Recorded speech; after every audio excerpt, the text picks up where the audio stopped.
नाज़रीन programme views time में भली कार आऊं आहियां जो मेज़बान जुनेद अंसारी। नाज़रीन इंसानी तारीख़ खणी ॾिसजे 19वीं सदी पुॼाणी ताईं जेके बि दुनिया में जंगूं थींदियूं रहियूं उहे रिवायती हुयूं, कन्वेंशनल वार्स हुयूं। वेपन जेके मॉडिफिकेशन वेपन्स जी उहा इस्तेमालु घटि थिया, पर जीअं 20वीं सदी शुरू थी त दुनिया में 2 आलमी जंगूं लॻियूं जिन दुनिया जा नक्शा ई बदिलाए छॾिया, दुनिया जी तरजीहात बदिलाए छॾियूं। पहिरीं आलमी जंग जी शुरूआति जेके ॾिसजे हिकु नंढिड़ो वाक़ियो हो।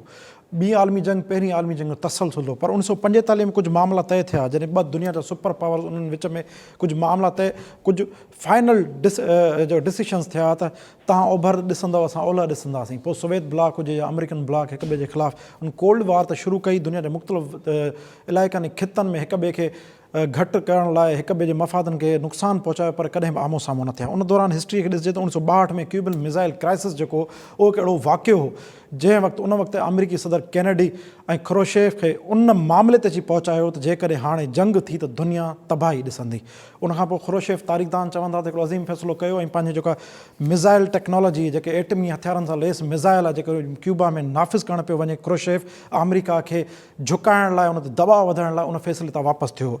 1990 में कोल्ड वार जी पुॼाणी तॾहिं थी जॾहिं सोवियत यूनियन टुटो। सोवियत यूनियन टुटण जी कहाणी तमामु वॾी आहे, हुन कई रीज़न्स आहिनि, पर जेके मल्टीपल रीज़न्स आहिनि उनमें इंटरनल एक्सटर्नल रीज़न वॾे में वॾो इहो आहे त इकोनॉमी परफॉर्म न पई करे, पैसो हो कोन, उन जे करे हुनजी इंटरनली उनखे तमामु वॾो दबाव पियो। दबाव जे करे जेके 13 नंढियूं रियासतूं बशमूल 14 वॾी रियासत रूस जे, उन्हनि इहो फ़ैसिलो कयो, ख़ासि तौर ते हिस्टोरियन्स इहो चवनि था, इकोनॉमिक एक्सपर्ट चवनि था त रशियन जेको आहे एस्टेब्लिशमेंट इहो फ़ैसिलो कयो त असां हिन रियासतुनि गॾु खणी नथा हली सघूं।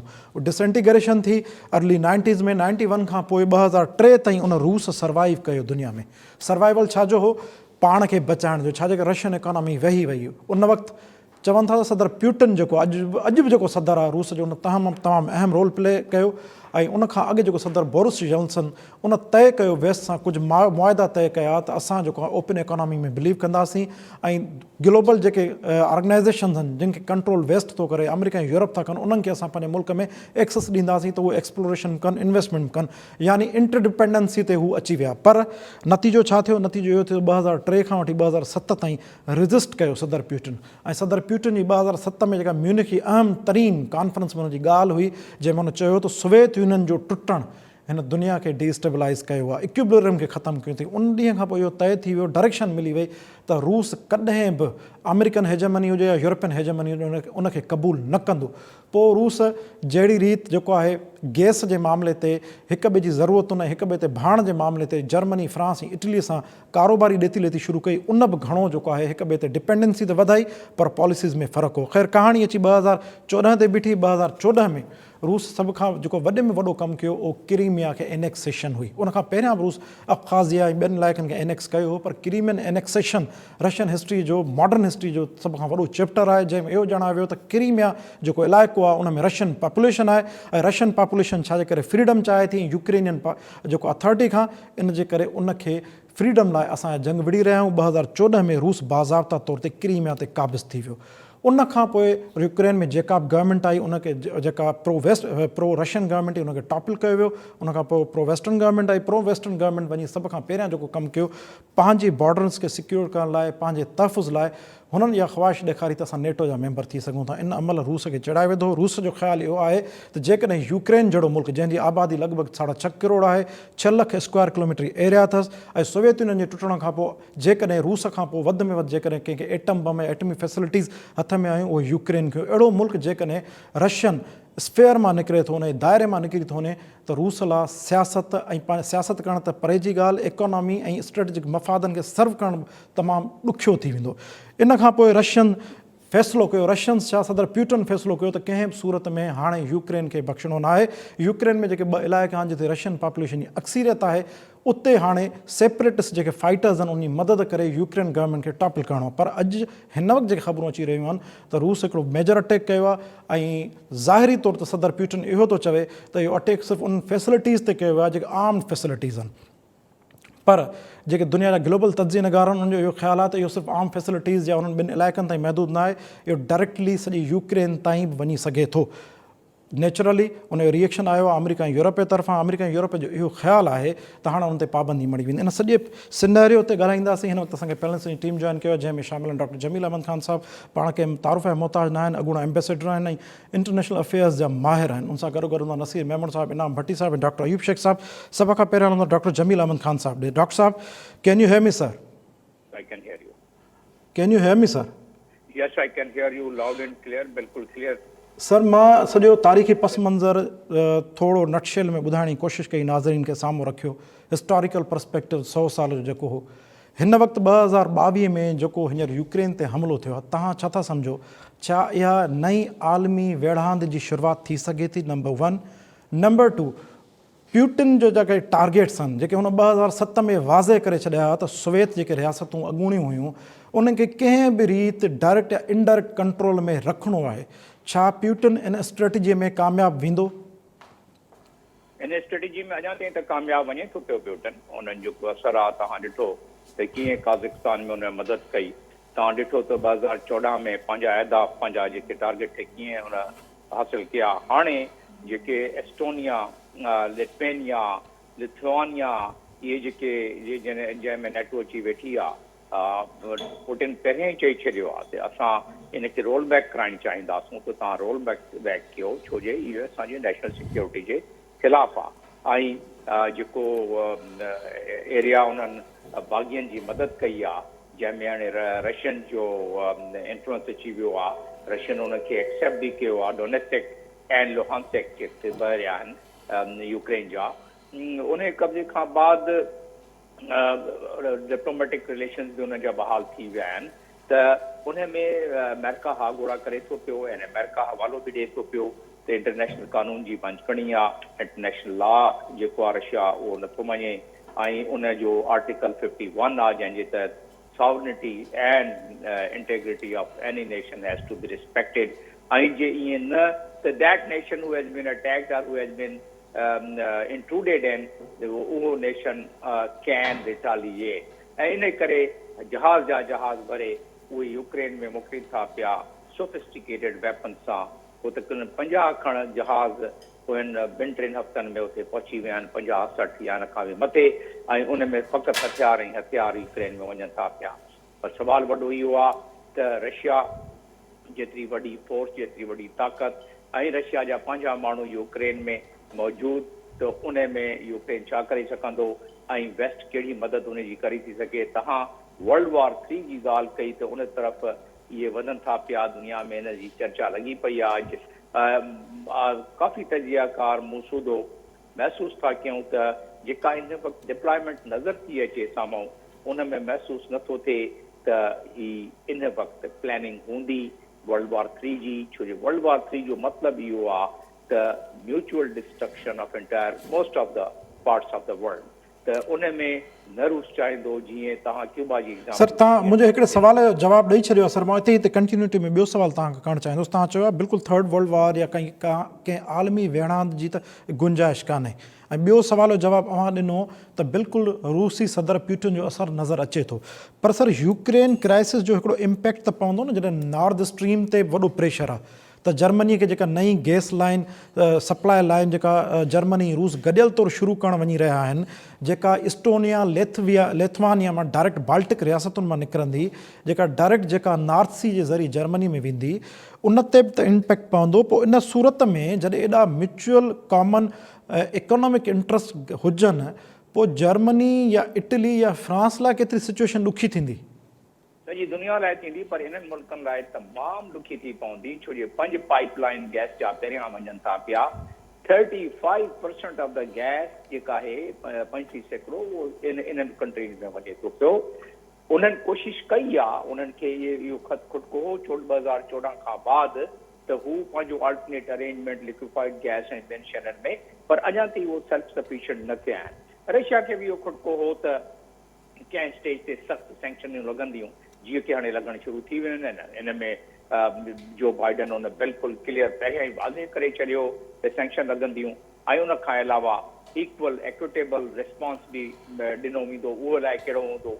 नेटो फोर्सिस जे लिहाज़ सां फ़क़ति 18 खां 20 हज़ार फोर्सिस आहिनि जेके ईस्टर्न यूरोप में इन वक़्तु नेटो जी जेके डिप्लॉयमेंट एडिशनल थी आहे, जंहिंमें को 8 खां 12,000 US जी फोर्स आहे, त उन सां त कुझु एतिरो नथो थी सघे। पर सैंक्शन, सुवियर सैंक्शन, जेके पहिरियां सैंक्शन हुई उहा असांजो जेको आहे स्ट्रीम गैस पाइपलाइन कराची खां वठी कसूर ताईं जेके ठहणी उनखे लोड़े वई।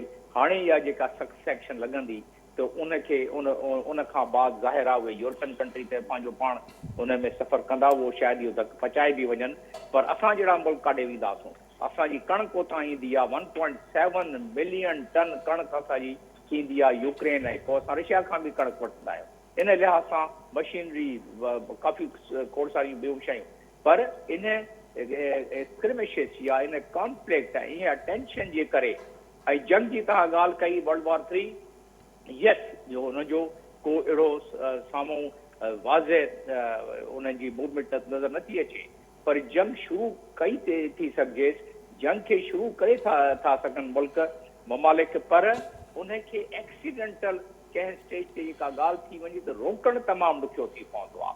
त उहो एक्सीडेंटल जंग में तव्हां कंहिं शइ खे खोलंदो वरी रिमोट, पर तव्हां उनखे रद्द नथा करे सघो, बिल्कुलु इग्नोर नथा करे सघो। And mind U, only one nuclear weapon if it is exploded anywhere in the world, त उन में 50 मैल उहो मथे हवा में वेंदो आहे, ऐं उतां उनजो धूड़ जेको हूंदो आहे या उनजो जेके ज़रात आहिनि उहे सॼी दुनिया में 7 ॾींहंनि में फैलिजी वेंदा आहिनि। दुनिया जो मौसम चेंज थी वेंदो आहे, फसलूं तबाह थी वेंदियूं आहिनि, माण्हू बीमार थियणु शुरू थी पवंदा आहिनि। त माना डॉक्टर जमील साहब, हिते हिकिड़ो ॿियो क्वेश्चन बीइंग एन एम्बेसडर तव्हां खां पुछंदुसि। तव्हां एम्बेसडर रहिया आहियो, इन्हनि काफ़ी मामलनि खां तव्हां आगाह आहियो। Ukraine is not a small country, it's a quite big country. 6 lakh square kilometre area आहे हुनजी, 6 करोड़ लॻभॻि पॉपुलेशन आहे, one of the most strategically important country in Europe, eastern Europe ख़ासि तौर ते। तव्हां सम्झो था, माना छा हिकिड़ो ठीकु आहे क्रेमिया जे एनेक्सेशन हुजे, को नंढो मुल्क हुजे, सीरिया बि थी सघे थो, but it's a Ukraine, it's a माइटी कंट्री। तव्हां सम्झो था त जेकॾहिं रूस यूक्रेन ते हमलो करे थो वञे, या हींअर 15-20 ॾींहं महीने खां पोइ UN सिक्योरिटी काउंसिल विच में पए थी, जा दुनिया जा जेके वॾेरा आहिनि उहे पाण में वेही को फ़ैसिलो कनि था, जेके कुझु अनकंडीशनल कंडीशनल ॻाल्हियुनि ते राज़ी थी वञनि था, तव्हां सम्झो था इहो मामिलो सॉर्ट आउट थी वेंदो नियर फ्यूचर में? डिपेंड थो करे त केतिरी ताक़त इस्तेमालु थिए थी पई ऐं केतिरो जेको आहे उनखे पचाए था सघनि western country, particularly United status. Putin उन मामले में बिल्कुलु वाज़ह करे ॻाल्हि रखी छॾी आहे त न सिर्फ़ु तव्हां यूक्रेन खे नेटो में न तव्हां वठो, उन खां अलावा जेके तव्हां वरिता आहिनि ईस्टर्न कंट्री, जेके नाला मूं वरिता, उन्हनि मां रोल बैक कयो, उन्हनि मां वञो तव्हां ट्रपड़ ॿधी पंहिंजा नेटो वारा। उन सूरत में त ठीकु आहे, शायदि का ॻाल्हि पैचअप थी वञे, पर जे उन खां घटि का ॻाल्हि थिए थी पई त हाणे पुटिन उन पंहिंजी वर्कआउट यकीनन कई हूंदी त सैंक्शन कहिड़ी लॻंदी, छा थींदो। 172 बिलियन जो हाणे उहो करे आयो आहे चाइना सां एनर्जी जो मुआइदो, डाइवर्सिफिकेशन करे थो पियो, ऐं उन पंहिंजे लिहाज़ सां पंहिंजी कंटीजेंसी प्लानिंग ज़ाहिर आहे पुटिन जी फॉरेन पॉलिसी ऐं जेका उन हासिल कयो आहे फॉरेन पॉलिसी में पंहिंजो मिडल ईस्ट में, दुनिया में, उहा त मञण वारी ॻाल्हि आहे। त इन मामले में उहो राज़ी थी पवंदो जेके हुनजी डिमांड मञी वई, ऐं इन करे ई त हू जेको पंहिंजी फोर्स हुन ॾेखारे छॾी, ऐं उन फोर्स जे मुताबिक़ हू चई थो सघे पुटिन त असां बि इंटरनेशनल कानून खे फॉलो था कयूं, ऐं इंटरनेशनल कानून में जनरल असेंबली जो हिकिड़ो रेज़ोल्यूशन आहे 2649, उन जे तहत जेके भागी हुया उहे असांजी मदद पिया घुरनि, जेके रेवोल्यूशन पिया कनि उहे असांजी मदद पिया घुरनि।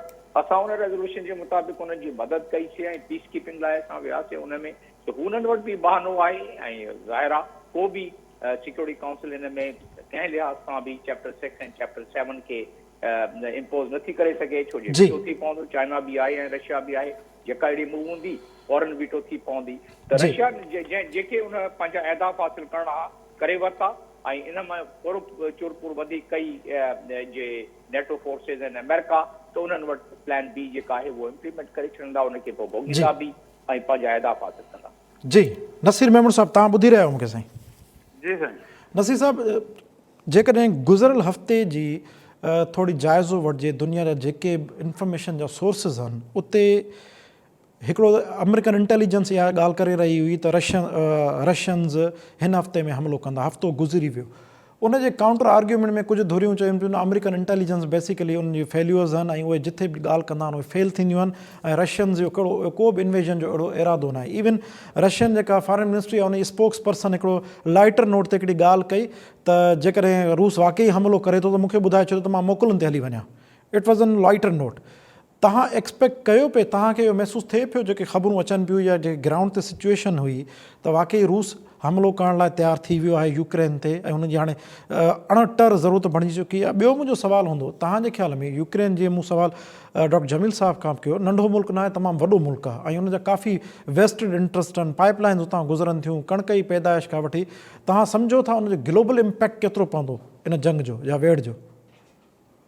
हिकिड़ो त बिल्डअप थियो पिए टेंशन ऐं इहा का रूल आउट करण वारी ॻाल्हि कान्हे त रशिया इन्वेट कंदो, इहो लॻो पिए इनखे, इहो माना सरप्राइज़ त कोन्हे घटि में घटि।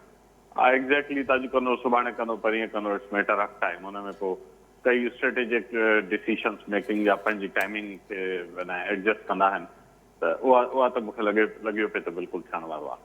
हाणे हिकिड़ी ॻाल्हि सम्झणु घुरिजे, तव्हां सैंक्शन्स जी ॻाल्हि कई आहे, तव्हां इहो बि चयो त यूक्रेन नंढो मुल्क कोन्हे, पर पोइ कंपेयर कयो त पोइ रशिया केॾो वॾो आहे। जेकर इहो मामिलो साइज़ुनि जो न आहे, मामिलो उन मिलिट्री माइट जो आहे ऐं मामिलो उन KGB जे माइंड सेट जी कंटिन्यूटी जो आहे जेका प्यूटिन जी शिकिल में रशिया में वेठी आहे। तव्हां ॾाढी अहम ॻाल्हि पिया कयो, मां चाहींदुसि त इहो हिकु भेरो ॿीहर कयो ऐं इन ई ॻाल्हि ते कयो। KGB जो जेको माइंड सेट आहे उहा रशिया ते क़ाबिज़ आहे। हा ॾिसो, प्यूटिन त उन दौर जी KGB जो लीड कंदड़ हो, त तंहिंजे करे हुन वटि कोल्ड वार जी उहो सभई बाक़ियात रेमिनेंट्स उहे मौजूदु आहिनि। उहो anti America anti west sentiment बि इहे मौजूदु आहे। अञा ई जेको रशिया खे सोवियत यूनियन खे टोड़ण जे करे जेको रिएक्शन अंदर में उन वक़्तु हुनजे अंदर में पिजरियो हूंदो उहो सॼो कैरी थो करे। तंहिंजे करे हुनजे तव्हां एटीट्यूड में उहे सभु तव्हांखे फैक्टर नज़र ईंदा जेके कोल्ड वार जे सोवियत यूनियन में हुया।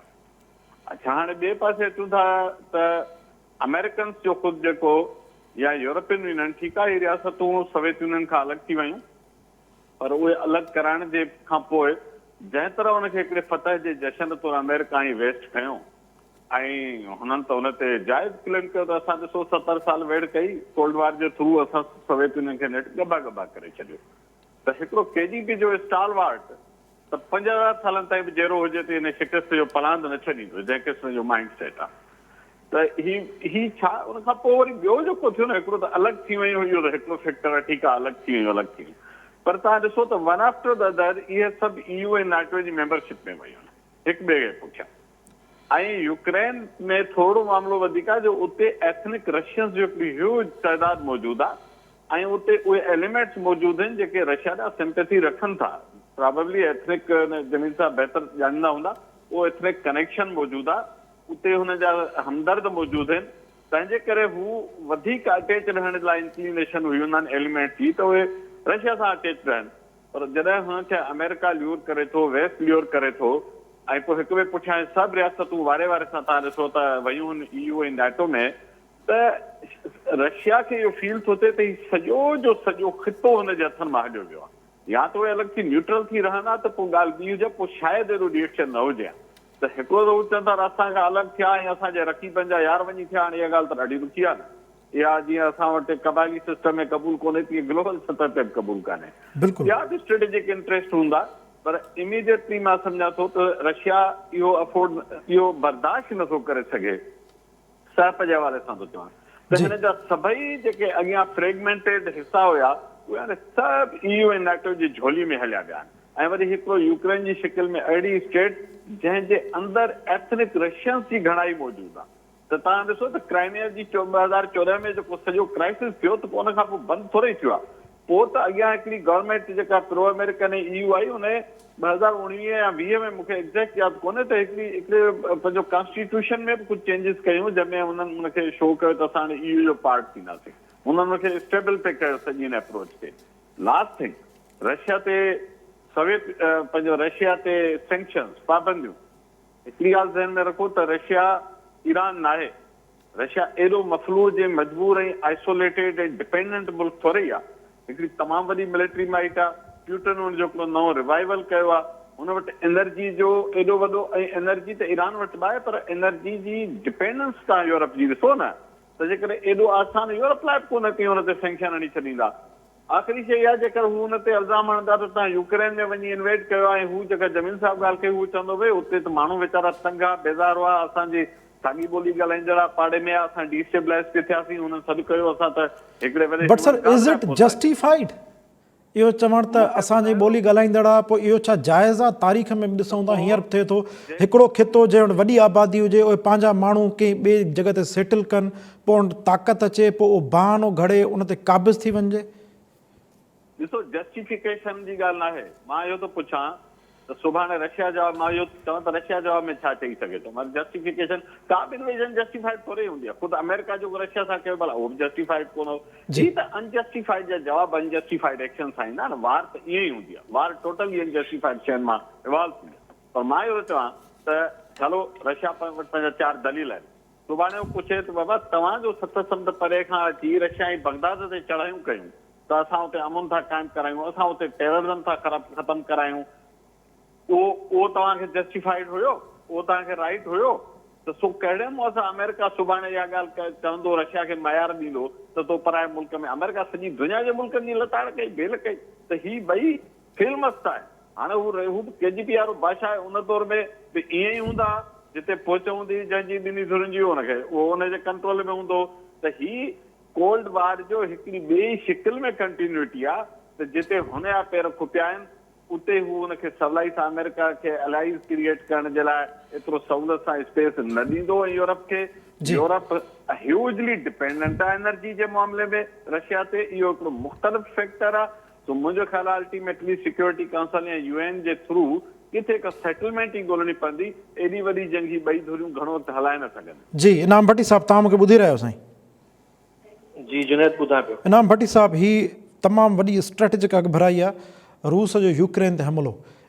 जीअं नसीर साहब चयो त रूस तमामु वॾो मुल्क आहे बिल्कुलु उनजी आबादी तक़रीबन 13-14 करोड़ आहे। $1.7 ट्रिलियन जी इकोनॉमी आहे in still growing near about $2 trillion ऐं 1 करोड़ 71 लख चौरस किलोमीटर एराज़ी रखनि दुनिया जो वॾो मुल्क आहे। पर यूक्रेन कंपेरेबली एराज़ी में त तमामु घणो नंढो आहे।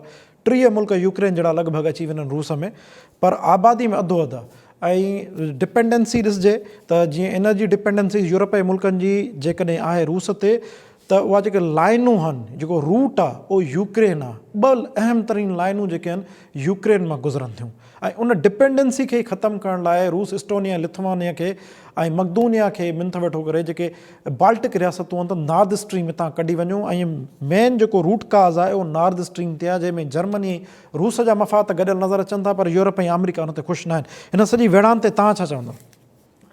हिकिड़ो त अहम शइ जेका आहे उहा इहा आहे जुनैद त काफ़ी हफ़्तनि खां या जॾहिं सूरत हाल जुड़ी पए त सॼी दुनिया जी नज़र हिन ते हुई त रशिया यूक्रेन ते अटैक कंदो पर पोइ वरी हफ़्तो पहिरीं जेका सूरत हाल जुड़ी ऐं ओपनली नज़र आयो त रशिया यूक्रेन जे बॉर्डर तां पंहिंजूं जेको आहे सो कुझु मशकूं जेके कयूं पिए त उनखां पोइ फ़ौजूं वापसि करणु शुरू कयूं। हीअ जेका कल्ह खां ओचितो डेवलपमेंट थी आहे उन में लॻे ईअं थो त किथे हिकिड़ियूं हूंदियूं आहिनि म्यूचुअल अंडरस्टैंडिंग सां का डिस्ट्रक्शन करे के फ़ाइदा हासिलु करणु। मूंखे तीअं लॻे थो किथे का अहिड़ी शइ न हुजे छाकाणि त मौजूदा वक़्त में जॾहिं हिकिड़ो वॾो जेको जंप आयो ऑयल जी प्राइसिस में उन जे लाइ बि पुठियां चवनि पिया त इहो डिप्लोमेटिक हुयो जंहिंजे करे ई उन में प्राइसिस वधियूं। उन खां पोइ वरी जेका हाणे सूरत हाल आहे त ख़ुदि यूरोपियन यूनियन जेका आहे उहा परेशान आहे त अहिड़ी सूरत हाल जेका अॼु पैदा थी आहे उहा खिते जे अंदरि को तमामु वॾो ख़तरनाक मूव वठी सघे थी छाकाणि त उन्हनि जो इहो ई आहे त रशिया जेकॾहिं इन तरह सां एग्रेसिव सोचे थो ऐं जंहिं तरह सां हुन यूक्रेन जे तक़रीबन कैपिटल खां वठी करे 5-6 ॿियनि शहरनि ते बि एयर अटैक्स ज़मीनी तौर ते अॻिते वधणु सामुंडी तरफ़नि खां बि अॻिते वधणु शुरू कयो आहे त मूंखे लॻे थो का तमामु वॾी वेड़ थियण वारी आहे छाकाणि त यूक्रेन जेको आहे उहो ख़ुदि बि हिकिड़ो वॾो पावर आहे न रुॻो पावर आहे पर मुंहिंजे ख़्याल में माज़ी में जेके आर्सेनल्स आहिनि एटॉमिक उहे बि उन वटि आहिनि। पर हिकिड़ी शइ आहे उहा इहा आहे त फ़िलहाल ऐं तकड़ में ईअं नथो चई सघां त को दुनिया थर्ड वर्ल्ड वार ॾांहुं वधी सघे थी पर इहो ज़रूरु चई सघिजे थो त कंहिं न कंहिं तरीक़े सां रशिया वरी बि पंहिंजी ताक़त मञाए आलमी क़ुवतुनि खां ॿियनि खां कंहिं न कंहिं फ़ाइदा वठी वेंदो।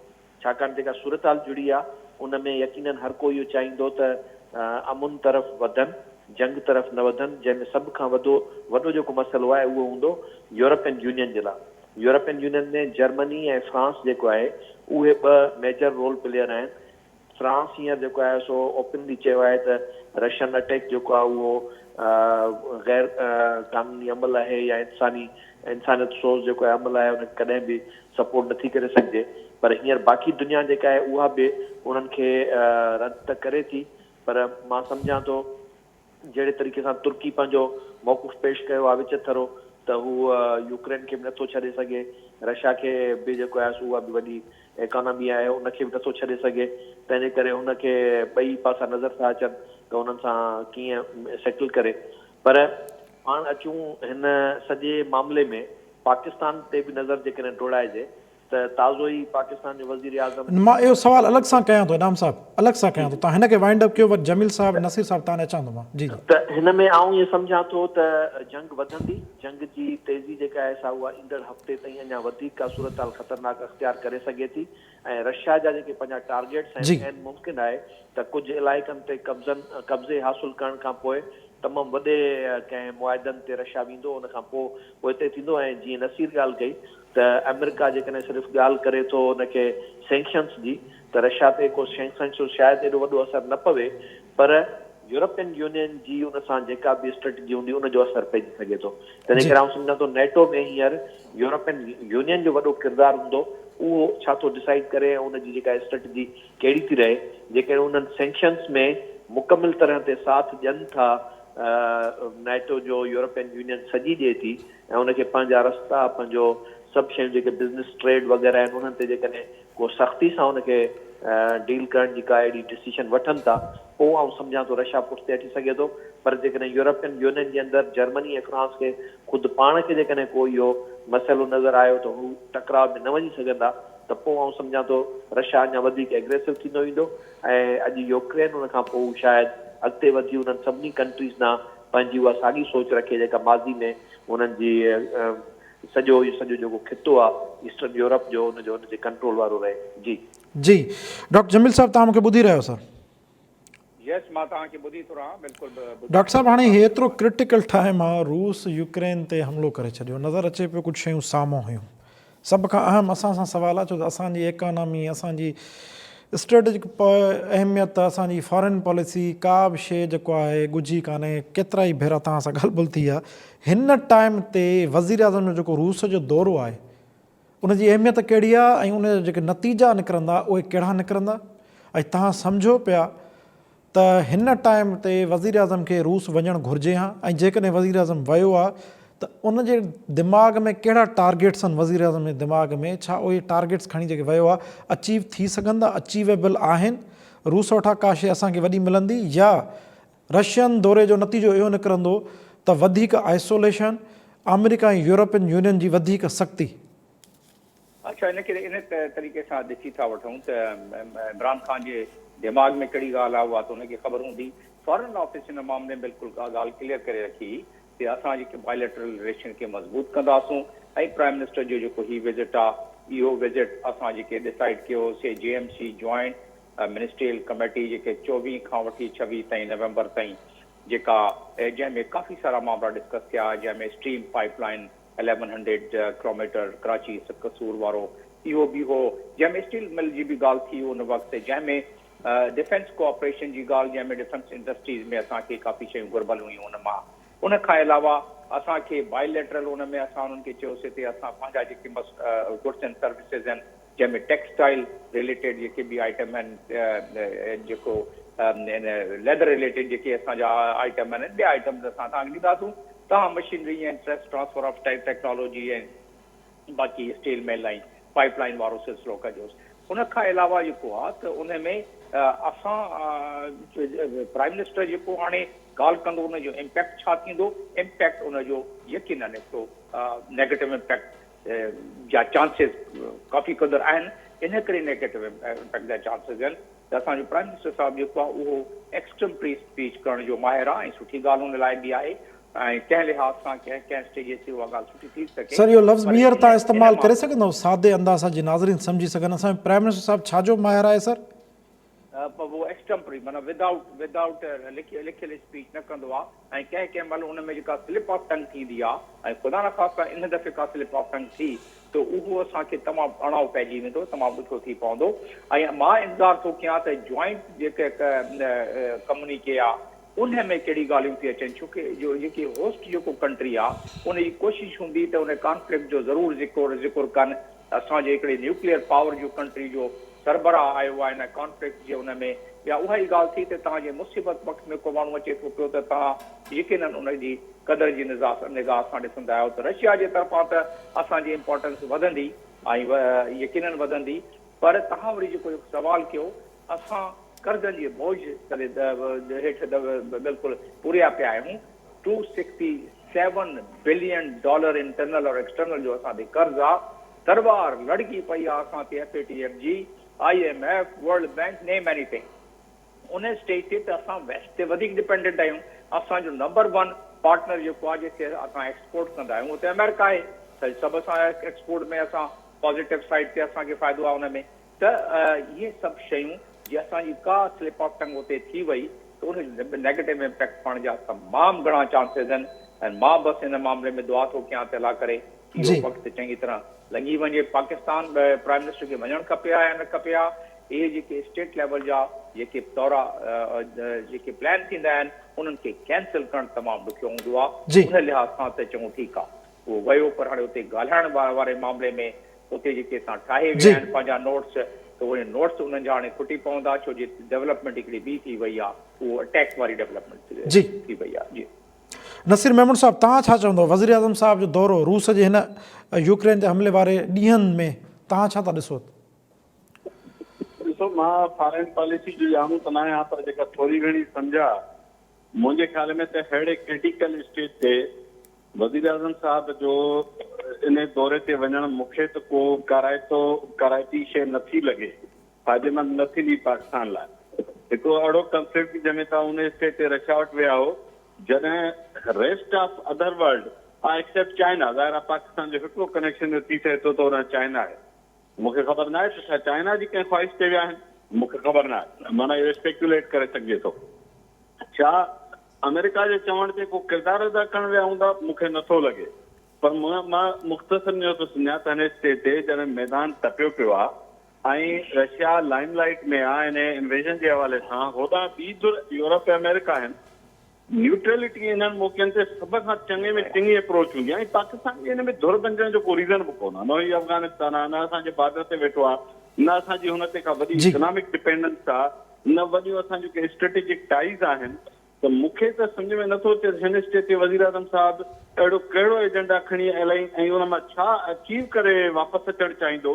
कल्ह वज़ीर आज़म साहिब जी आज्ञा कई आहे नाइब परदेही वज़ीर, हाणे जमील साहब बहितर गाइड करे सघंदा त इहो डिप्लोमेटिक हवाले सां व्हाट डज़ इट मीन, हिन खे ट्रांसलेट कीअं कजे त हेॾा वज़ीर आज़म आहे ऐं होॾा नाइब वज़ीर ख़ारिजा अचे थो आज्ञा करे परदेही वज़ीर। मूंखे इन मां बि थोरो सिग्नल पॉज़िटिव नथो लॻे। हाणे जेको कम्युनिके ईंदो या जेका बि ॻाल्हि थींदी, हिकु त रशिया हिकिड़े वॾे बहरान में, वॾे जंगाड़ में फाथो पियो आहे, उहो हींअर वज़ीर आज़म साहिब सां मिलंदो त हिकिड़ी रस्मी मुलाक़ात खां वधीक कान हूंदी। मूंखे हिन जो को प्रोडक्ट आउटपुट कोन थो नज़र अचे, मूंखे हिन जी टाइमिंग में बि को सेंस नज़र कोन आहे। जी इनाम भट्टी साहब, प्राइम मिनिस्टर विज़िट ते तव्हां छा चवंदव? साईं, मूंखे त सम्झ में कोन थो अचे त पाड़े में जेकॾहिं थोरो आम माण्हू बि कोई हूंदो आहे न, ॿिनि धुरनि जे विच में जॾहिं जहिड़ो ॾिसंदो आहे त या त कंहिंजी धुर थी बीहंदो आहे या घटि में घटि न्यूट्रल थी बीहंदो आहे। त मौजूदा जेका सूरत हाल हुई, जेका जॾहिं नज़र बि आई पए त इहा थींदी त पाकिस्तान को अहिड़ी पोज़ीशन में कोन्हे मुआशी तौर ते या ॿियनि मामलनि में, इंटरनल पंहिंजे मसइलनि में बि, जो उहो कंहिंजी धुर खणी सघे हा। छाकाणि पुराणी धुर छॾणु माना अमेरिका सां हुनजी हेतिरी सारी 52 सां वठी न बल्कि चइजे त 50 सां वठी करे जेका हुनजी अलाइनमेंट रही आहे, उन में इहो हिन वक़्त ते ईअं करणु इंतिहाई ग़ैर माक़ूल थो लॻे।